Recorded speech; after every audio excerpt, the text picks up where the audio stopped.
Hello and welcome to another Kaladesh standard deck tech here on GBoss MTG.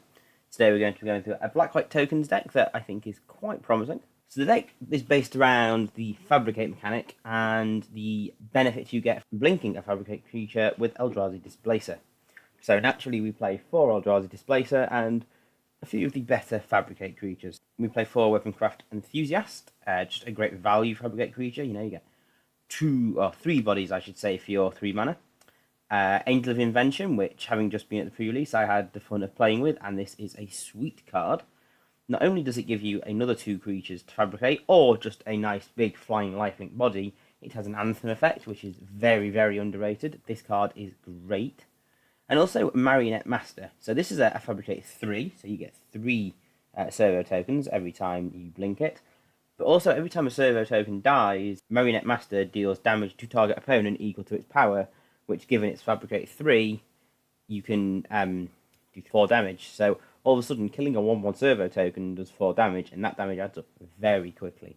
So we also play some cards that work well alongside our token strategy. We play 3 Syndicate Trafficker out of Kaladesh. This allows you to sacrifice an artifact, which your servo tokens are artifacts, to put a +1/+1 counter on the Trafficker, and it gains indestructible until end of turn. Basically, you can turn your 1/1 Thopters into a much bigger creature at a fairly decent rate. It's fairly difficult to kill if you can keep giving it indestructible. So it's a fairly nice 2-drop in this deck. I always play 3 copies of Handwear Militia Captain, a card that is obviously great in any token deck. We play 4 copies of Master Trinketeer as another way to produce tokens. It also produces another Anthem effect for our servos, and I don't think we have any Thopters, but if we somehow do have Thopters. And we also play a couple of copies of Restoration Gearsmith, a card that obviously works well with Eldrazi Displacer. It allows you to go and find a part of the combo if, say, your Fabricate creature gets killed, or if your Eldrazi Displacer gets killed the first time you cast a Gearsmith, you can go and find it out your graveyard. So it's got great utility in this deck. So no token strategy would be complete without a way to buff your creatures. A board-wide effect, usually, like Intangible Virtue in modern token decks. For us, we're playing Gideon, Ally of Zendikar, Friend of Tokens, ever since Zendikar was printed. This card not only produces tokens, but Gideon's ultimate gives you the Anthem effect, so that's just great. We also play 2 copies of Collective Effort. Collective Effort is a very versatile card, which makes it very valuable. The escalate cost is very achievable with a tokens deck, because you should have a lot of creatures you don't mind being tapped down. And generally we're going to be bothered about the 3rd mode on this. But the first 2 modes do have utility, so yeah, I think it's a very good card and definitely worthy of inclusion as a 2-of in this deck.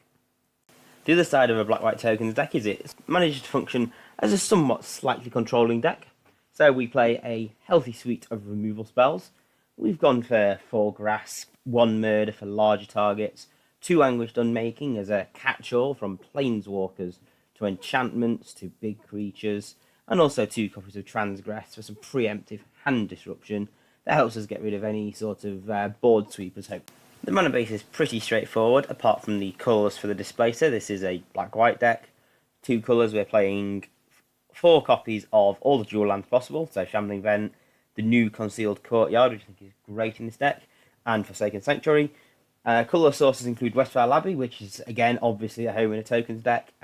We should be able to flip it fairly easily come around turn 5, so that's a good win condition. And on to the basics. We play 4 Evolving Wilds to fetch our basics with.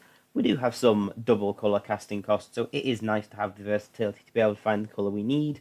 It also means we can fetch up basic wastes, which help with the colourless land of the Displacer.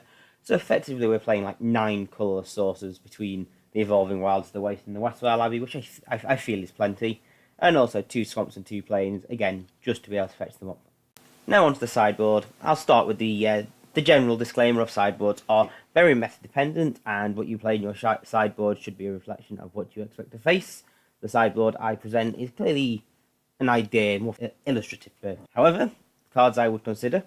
Cabal is great against any sort of non-creature based deck, so black-white control decks that aren't token decks, for example. Yeah, it's likely it's actually going to die soon after coming down, but your opponent has to use a removal spell to get rid of it, rather than on something else like your Displacer or your Fabricate creature, or your Master of Marionette. So it's a very good card. And you can get it back with Restoration Gearsmith even if he does die. Voldaren Pariah is, of course, again going to be great in a tokens deck. We don't actually have any way to madness it out in this deck, so it is being played as a 5-drop, which isn't perfect. It could be better, but it's still going to be a 6/5 flyer for your 5-drop slot, and kills 3 of your opponent's creatures, which I think is a perfectly acceptable rate. We've got 1 copy of Limvala the Preserver, great against aggro decks. Another decent blink target, creates an angel token if you're behind on creatures, gains life if you're behind on life points, so just great. Subjugator Angel from the board for board stores. If you build a big board and you can't get past your opponent, just play Subjugator Angel and swing in. Usually Subjugator Angel on the right board is enough for like a 1-turn win. We also home a couple of Planeswalkers in our sideboard. These help us to go into a more controlling shell and good against decks that don't deal with them. So there's 2 Obnixlis and 2 Sorin Grim Nemesis. Both strong Planeswalkers, both have a home in the black-white control deck. And both great options to bring in specific matchups. Maybe ones you expect to go a little bit longer. Sorin can help with life gain against aggro decks as well, so that's also a benefit. We also have a few more removal spells in the sideboard. We play 2 Declaration Stone. It's good in the mirror, and it's good against Emrakul because it's not an instant.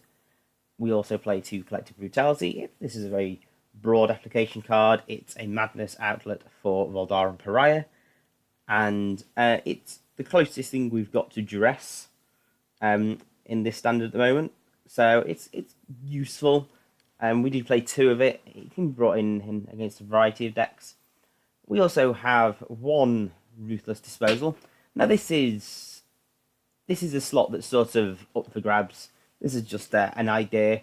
Ruthless Disposal is good against Emrakul. Obviously, you have to really top deck it after Emrakul controlled you, so it's not perfect, but it does do the job. It's also a pretty decent removal spell when you're playing tokens, because you're sacrificing a token and discarding a card, but say it's a land. You're basically sacrificing 2 cards you don't, or 1.5 cards you don't really want to get rid of. 2 pretty good creatures most of the time. That's a pretty good trade-off. And Transgress the Mind is a 3rd one in the sideboard for against decks that have a lot of non-creature spells, a lot of board sweepers, just in case we need more of them. So that's the deck. What do you think? Let us know in the comments. If you do like the deck, then like the video. If you want to see more of this kind of thing, then please subscribe to the channel. You can also follow us on Twitter and Facebook and Instagram. They're all SheepAssMTG, so fairly easy to find. Yeah, interact with us. We like hearing from you, talking to you. If you go and play this deck at an FNM or a tournament or on the kitchen table between your friends, let us know. How did you get on with it? Did you like it? What changes would you make? If you want to see more videos like this, then please subscribe to the channel. There will be more Kaladesh standard deck text, as well as Kaladesh drafts when it gets released on Magic Online. There will also be some standard videos, and there should be some Legacy Cube videos coming up very shortly. So if you want to see them, then please do return. And I hope to see you in future videos.